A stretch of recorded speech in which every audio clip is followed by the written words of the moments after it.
believe in God. I know God. I love me some Jesus. You're doing too much. That's crazy. That's on the next episode. It's the moon reading. I rock with you, Yaya. It's all love. They better listen to this advice. We good. You crazy, girl. This is what this show is about, all right? We With keep the it real. real and real talk, the God in God talk. And that's a wrap. Today is Tuesday, November 12th, and you're listening to Real Talk on God Talk, a podcast for people who skip church for brunch on Sundays. What up, Yaya? Hey, Truth Girl, what's up? You know me, chilling. How you been? How's your week going? Yo, I'm like in the thick of it. Like, I know I've been a Debbie Downer probably for the last couple of episodes, but I really I think the weather is changing and I've been like off my game a little bit. I have not been meditating. I have not been doing my little yoga. I have not been working out. I've been eating crazy. Like, your girl be eating Pop-Tarts. Oh, What? Pop-Tart. Nah. Is out here eating mad Pop-Tarts. And I just think that I think to all you people out there, know yourself and know what affects you, but seasonal depression is like real. And I'm starting to like see some of the changes. And I think that I need to like really take the time out to address it for myself. And so I guess that's my little bit of vulnerability with you all. That's what's going on with me. But it's good. It's good that you realize it. And I think you're absolutely right. The way that winter decided to come in and just punch us in the face is very disrespectful. Like, pow. Right. Was just like, oh my goodness. Literally this week, I felt like I had to break out my coat. So, I had to go like to the top of my closet, bring down all my winter stuff. I was very upset. I was like, I was not ready for this. I'm hearing snow in some parts. I was like, no, I was not ready for this. So I totally get you. And I agree. Just take your time while y'all adjust. And not for nothing, that whole daylight savings time threw me off big time this year. I'm still trying. My body is just not adjusting with nothing. The fact that the sun is going down earlier, I don't like it. I don't like what's going on right now. Like, I know we do this every year, but I don't care. Like, this year just felt like it hit harder. But that's a fact. That's what we going through. Glad to know I'm not alone, but what's up with you, definitely girl? not alone. So I've actually been reading this book called The Disappearing L, and basically The Erasure of Lesbian Spaces and Culture by Bonnie J. Morris. I recommend it. It's a great book. Basically, it's talking about how the word lesbian is disappearing from our culture, from many spaces. And so I haven't gotten through the entire book yet. So there's still a lot that I'm learning from it, but it talks a lot about like the history of lesbian women and their impact on music, on the move for like equal rights. And I just found it interesting to read as like I hear more and more straight people identify as queer. I have my feelings about that. Yeah, I got a lot of feelings. And so the book is very interesting because it talks about this one part that I'm in is talking about how lesbian artists were like the first to have like women only concerts, and in a way where they were able to explain to in that time men about why this space was necessary and what they could do to help. And it just seemed like a very healthy way to do it. And of course, this is how I imagine it.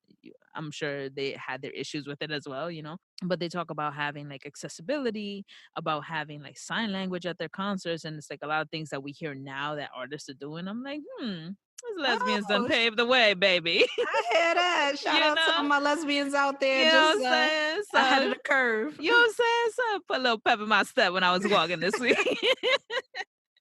So yeah, it was cool. So that's what's going on with us. And let's get into a rundown of what you can expect for this episode.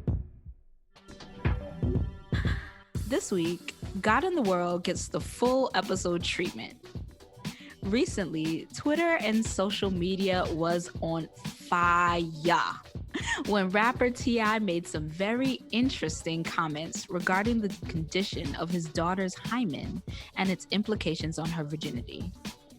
So, we're going to do a little unpacking around the idea of virginity and what that has to do with God. When we ask the real talk question of the week, why are we all so pressed about purity? Grab your pens and papers, okay? Mhm. And then Yaya will take us through the moon reading just in time to prepare for the November 12th full moon. And finally, most weeks we would end with a quality of life hack. But this week, we're giving listeners a special opportunity to go into the holiday season with a little extra joy. So stay tuned. So last week, if you spent any time on social media at all, you had to at some point have been wondering to yourself why the hashtag Hymen was trending. What kind of hashtag is that? Hashtag Hyman. Like, Mad okay. random, right? Right. But after a little research, you would have found out that Atlanta rapper T.I. Was being dragged by the masses for comments he made as a guest on the Ladies Like Us podcast hosted by Nazanin and Nadia. I hope I said their name right. On the now deleted episode, T.I. claimed that he accompanies his teenage daughter to her yearly gynecological exams. Okay. And asks doctors for proof that her hymen is still intact Mm-mm. to ensure that she is still a virgin. That is intense. Okay. Mm-mm. But considering that this is the year of our Lord 2019 and not 1619, Hello. the collective internet was not having it. Nope. Although there were a few voices, coming to the front to defend T.I.'s parenting techniques, mostly with the argument that he was taking reasonable measures as a father to protect his daughter. The general consensus was that his logic was misinformed, overprotective, sexist, and a double standard of outdated sexual morals at its best, and creepy, manipulative, and an abuse of power at its worst. So even though Planned Parenthood officials Twitter feed got into the conversation, they were tweeting, quote, I don't know who needs to hear this, but virginity is a made up social construct and it has absolutely nothing to do with your hymen. They go on to say, a virgin is someone who's never had sex, but sex means different things to different people. So virginity does too. Many don't care what it means or think it matters. Whatever you believe, the fact is you can't tell if someone's had sex by checking their hymen, right? The hymen is a thin, fleshy tissue that's located at the opening of a vagina. Like other parts of our bodies, hymens are a little different for everyone. If you need more info on hymens, Google search. Oh, be careful. Be careful about that, though. That Google search could get a little tricky. So you might want to say like sex ed hymen or, something. Don't just Right, straight up yeah, hymen yeah. search. Yeah. Use that thing in your skull. I love that. I'm gonna start telling people that. Use that thing in your skull. Right. So all this hoopla and hubbub around hymens and virginity got us wondering, how does this all connect to God and spirituality and religion? And so we're asking the real talk question of the week. Why are we so pressed about purity? Mm, mm. So, Truth, let's start here. What do you think about this whole TI virginity hymen situation? Yo. You know it's serious when you gotta start with yo. Right. So there's so many things ridiculous about this situation. One, the fact that he goes to the gynecologist to check on her virginity is ridiculous. Two, the fact that sex education failed him because he doesn't understand that a hymen is no proof of a woman having slept with having a sexual partner or penetration. Three, I'm pretty sure his daughter did not want the whole world knowing about her hymen. Yeah, like that's Like, awkward. right, just like so many different types of violations that I feel like what he is trying to quote unquote protect her from, he's basically actually allowing it to happen more easily because he's not giving her power over her body or like Mm. the confidence that she needs to make a decision about her body, because as he described it, he basically like convinced her to give him permission. And so, like, he's so basically like what you're saying is he's trying to protect her from being violated and he's busy violating her. Right. Like that's Exactly. crazy. Exactly. Exactly. Exactly. Yeah. I mean, we were talking earlier, Truth and I were talking earlier, and like I didn't really grow up in a house with, a male figure in my house. So the idea of going to the gynecologist with my dad or like one of my uncles or something, that's like really foreign to me. Like Yeah. that's not really on my agenda. So that's already a little like weird for me. But this whole idea of Ti saying, as a dad, it's my duty to have any part of my daughter's sexuality. Like, that's it's just it just rubs me the wrong way. Like the whole thing Right. just gives me like a yuck feeling. And then I think that you're just right. Like you want your daughter to be strong to have like enough bodily autonomy to be able to say no, I don't want to have sex with you, Right. horny little boy or Right. whatever. Exactly. And you're modeling for her the type of love that says a man does have control over your Right. body. Like you're modeling for her the fact that she doesn't have autonomy over her own body. And so when she gets Exactly. into the situation with some horny little boy, what's going to give her the fortitude to say, Like, no, I no, don't want to. Right. right? Hmm. Or even yes, I really want to and this is how. Like, Right. Exactly. I don't know, the whole It thing was just gives me weird. yuck And vibes. yeah, and even being like for me, I grew up with both of my parents, right? Never on this planet nor any other planet would like my mom have allowed my pops to go with me to GYN. Absolutely not. And so that also made me question like all these women that he has in his household, nobody has thought this is wrong. Nobody has seen the issue with this. Nobody has opened their mouth. So he's just out here controlling everybody's body. That's wild. Yeah. That's wild. But hey, we've discussed on the show many times before about like how Christian religious people interpret like the Bible on like premarital and extramarital sex, right? And it's basically like don't do it, right? You know, Period. period. That's it. And like for references of this, y'all can listen to season 1, episode 7, the sex episode, or season 1, episode 10. Yeah, we're going there. Let's talk about abortion and God. But in Tia's case, it actually isn't really a general issue of sexual morality. So Ti doesn't seem to have a problem speaking explicitly about sex or that his young sons may be sexually active, double standard. It's particularly an issue about the idea of wanting his daughters to remain their virginity in order to remain pure. So, okay, hold on. Before we get into the God talk part of our episode, because, I'm hearing a lot of things about like virginity, words like purity, and, how virginity relates to Christian theological concepts of purity. Let's have a little bit of real talk. So, what was your experience growing up with virginity? Your V card, as the young kids called it. As the young whippersnappers. Was that a thing for you? um so I can say virginity never like purity wasn't ever part of the talk about being or remaining a virgin. It was more about me having a right to my body of as to when and with who and being of a certain age to make that responsible decision. My mom was more like, "Yes, wait till marriage," and I was like, "All right, cool. Yeah, no problem. I can do that." Uh, like I was like eager, but I can't say it was like you need to remain a virgin because you need to be pure. You know what I'm saying? It was never that. It Mm, was more for my own protection of like, you shouldn't be giving it out to anybody, just any and all body. You don't want to get hurt. You don't want to, end up pregnant, STDs, any of that.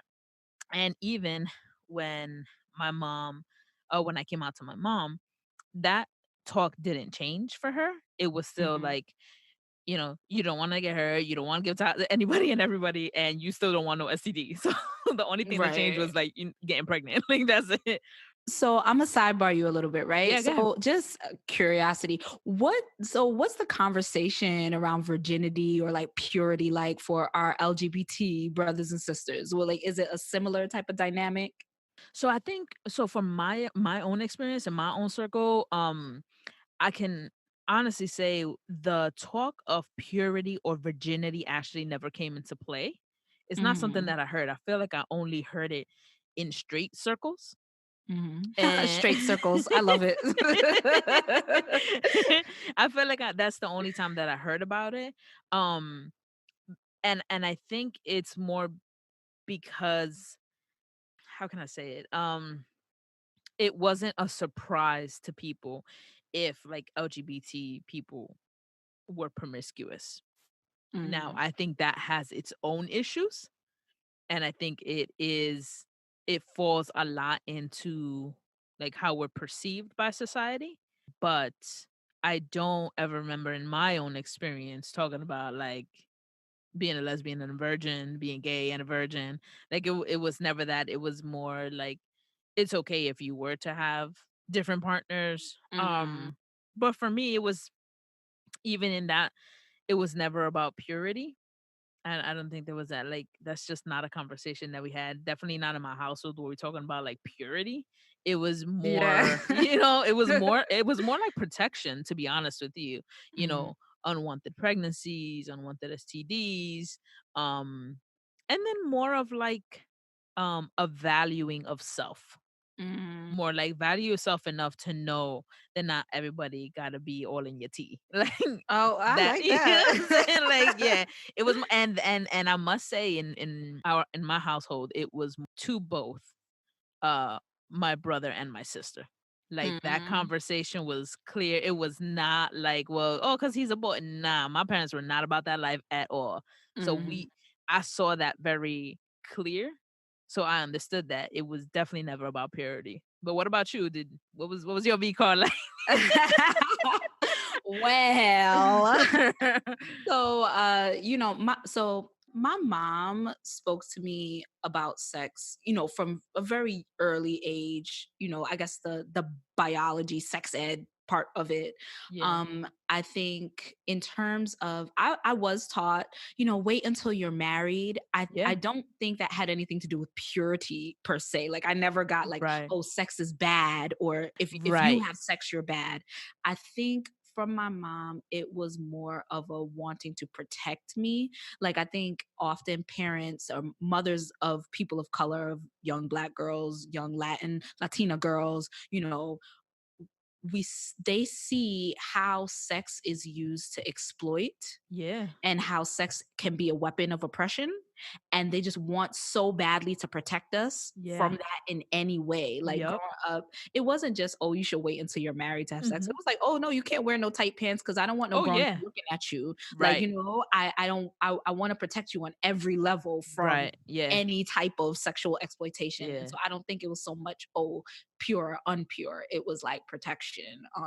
And so I was taught, and I like, I was down with the whole thing. Like, I don't know why I was really just down. I was like, Uh-huh. oh, I'm going to wait until I'm married to Yeah. my husband until I was about like,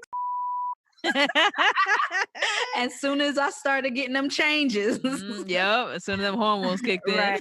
Um, God, I hope he's not listening, but my first partner, I'm pretty sure I was the aggressor, the pressurer. Uh-oh. Yeah, And yeah, here making moves. right. And so all that is to say, like, virginity was a thing. Like, I think, I knew I wasn't about to kind of just go wild and have sex with every person that came my way. Right, And so I think virginity was something that I held on to as an idea to say, I am this, which right. means I am not doing that. And so I think my Gotcha. idea about virginity back then is way different than my Oh, ideas. yeah, absolutely. Yeah. A lot of the talk around virginity centers around the idea of, like, physical penetration, right? Oh, speaking of, Yeah, she was mad hype, y'all. I was, because I have a quick question, right? So Yeah. we this whole like physical penetration thing, right? Yeah. So growing up, you have friends, some are virgins, some are not, Yeah, yeah. whatever.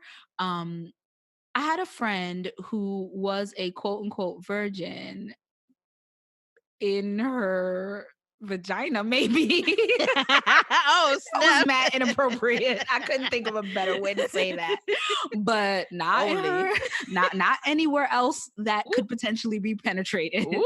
And so my question is, what do you think about that? Like those the everything but club when it comes to virginity. And that's just as fake as a virginity concept. And I'm I'm like, I think that says a lot, right? That says a lot about how we twist to what counts as virginity, what doesn't Right. count. You know what I mean? I still think it counts though. So tell your friends she ain't no virgin. Right. No, you're You know right. what I'm I saying? think Yeah. I think even the question is just telling of how fake this whole idea of virginity is. Exactly. How Like much we could bend it and twist it, whatever as we want it well. to be at the time, Exactly. whatever it takes to get that status, we gonna do it. Exactly. And so, Right. but like if we scratch the surface, right? Like the talk about virginity is more than the physical penetration, right? It's also about this idea that sex and sexual pleasure somehow contaminates the person. Is that dirty? Mm. Right, right. You're right. It highlights that, like, this made up idea about a woman that if her sexuality is not like placed under lock and key, Right. that she'll ultimately be seen as a hoe, I guess, for lack of a better word.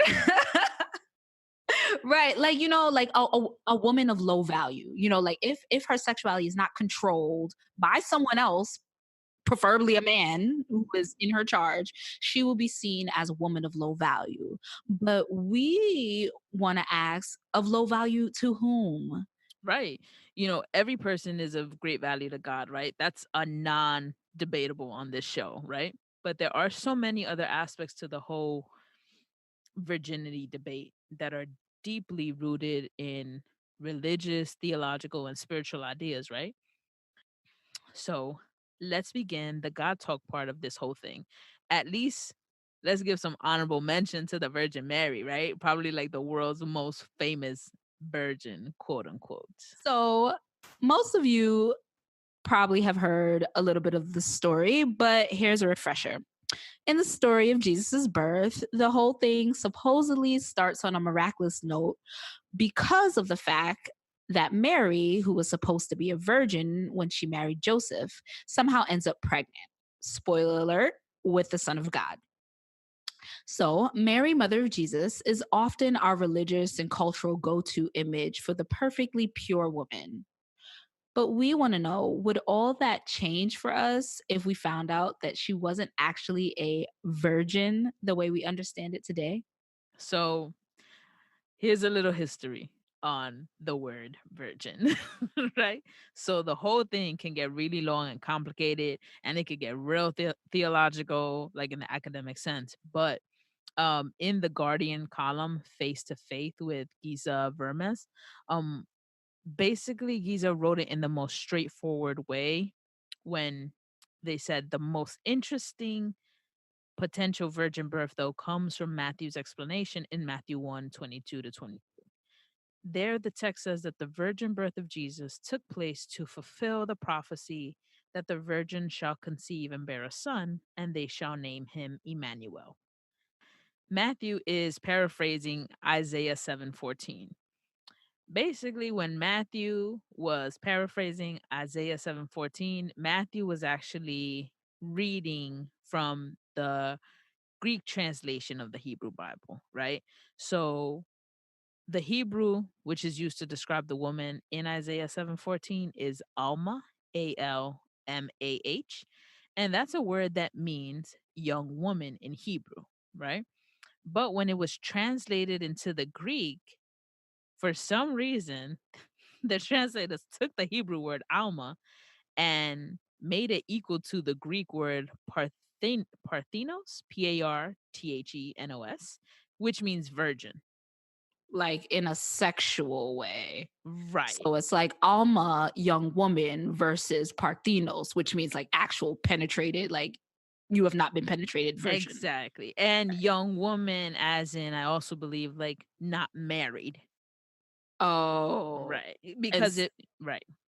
And so when it all comes together in like the English translation, everyone Right. is like making it sound like young woman and unmarried young woman and unmarried, unpenetrated young woman are Right. all the same exact thing. Exactly, And they're which they not are not. exactly the same. Exactly. Right. So a mistranslation there has led us to where we are today.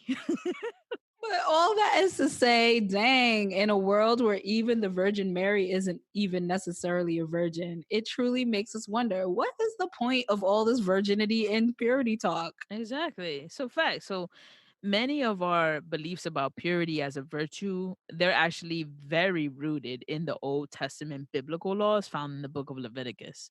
So it's basically like a code of laws that the Israelites adopted about cleanliness and uncleanliness. But this was only to separate them from the other people that were living in the land. So like these laws reference like all types of food and social norms to kind of set them apart. It was meant for like a particular people in a particular time in a particular culture.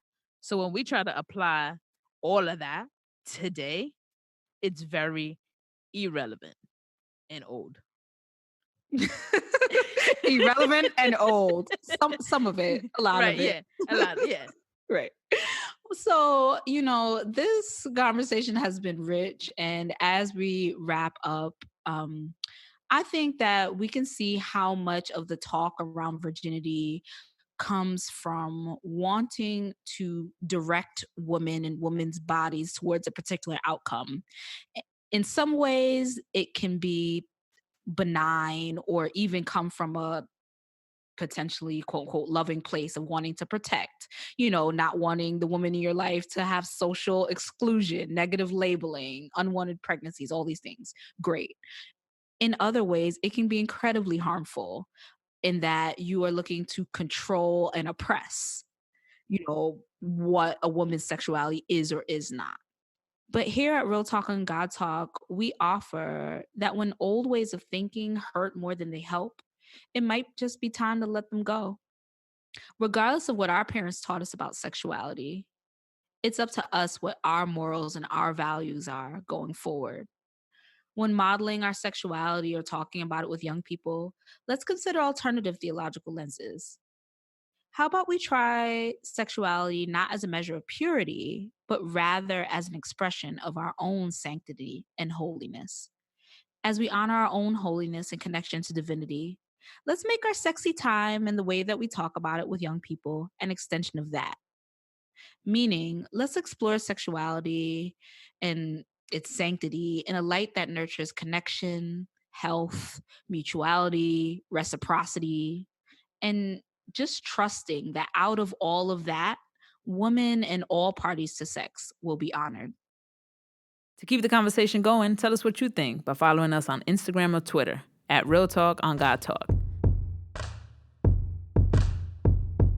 Hey, beautiful people. Today is Tuesday, November 12th, and you're listening to Keeping Time with Yaya. Major holiday on the horizon, November 20th. My birthday, of course. Woo woo. Woo woo. This is my chance to show some love to all my mysterious, sensual, deep, and devoted Scorpios out there. Now it's time for the moon reading. There's a full moon tonight, November 12th, the second to last of the year. Approach the time between this full moon and November 26th, new moon, with even more intense gratitude than usual. Be grateful for all things, the pleasant surprises and the inconveniences. Start now sowing the seeds for your blossoming in 2020. Thank you, Yaya. I was making sure we're doing right around here. Yeah, girl, I had a little moment just for me. For you. And finally, as we approach the season of Christmas, the Real Talk on God Talk podcast wants to connect our community with small ways that we can do some good during this time of year. And we think we found the perfect way. So, since April 2014, as many of you know, residents of Flint, Michigan, a city that is almost 57% Black and poor, have been drinking and bathing in water that contains enough lead to meet the Environmental Protection Agency's definition of toxic waste. Yo, this is not right. And while there are many political actions that we can take to help combat the effects of environmental racism, we think giving water addresses the most immediate need. It's been about 5 years since the country learned of the Flint water crisis, and a lot of outrage has really died down. But people are still living without access to safe, clean water.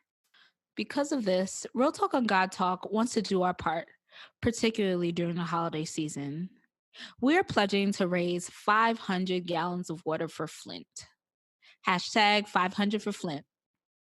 Sites in the city with water machines allow people to refill reusable 5-gallon water jugs as a way to access clean water.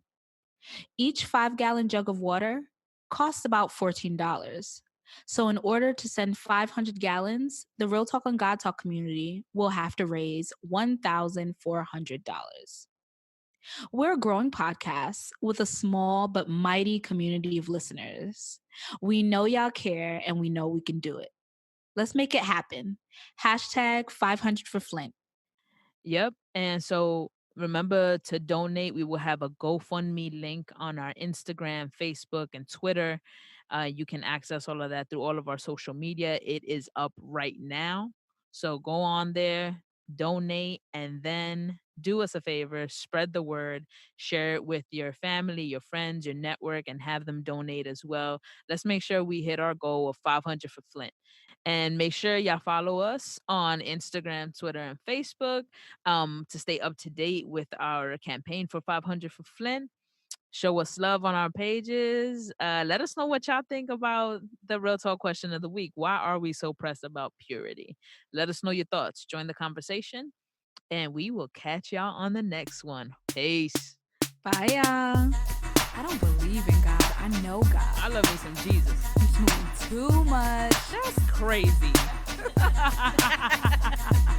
That's on the next episode. It's the moon reading. I rock with you, Yaya. It's all love. They better listen to this advice. We good. You crazy girl. This is what this show is about, all right? We Put keep the it real. real and real talk, the God in God talk. And that's right.